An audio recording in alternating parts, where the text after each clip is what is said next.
आता मी जात असताना मला असं समोर दिसलं, गोकुळ बंगल्या शेजारी एक केळी विक्रेता, त्या सांडपाण्यामध्ये घाण पाण्यामध्ये केळी सर्व खाली पडली होती.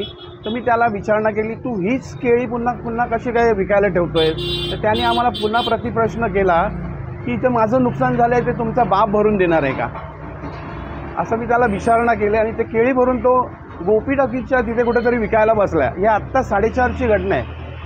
काय ते केळी पडलेली का काय, नेमकं दूध होता का? नाही, केळी ती पाडली संपूर्ण त्याच्यामध्ये पडलेली होती आणि ते असं विसळून तो घेत होता. तसा तो व्हिडिओ पण आहे, मी टाकलेला आहे बघा. मागणी काय आहे की घाणेरडी ठिकाणी त्यांनी विकू नये. एकतर इथे डोंबिवली याच्यामध्ये शहरामध्ये उपद्रव झालेला आहे, घाणीचं साम्राज्य झालेलं आहे, खड्ड्याचं समस्या आहे आणि त्याच्यामध्ये हे नवीन एक आलेलं आहे. म्हणजे नवीन हा आजार निर्माण करतोय का?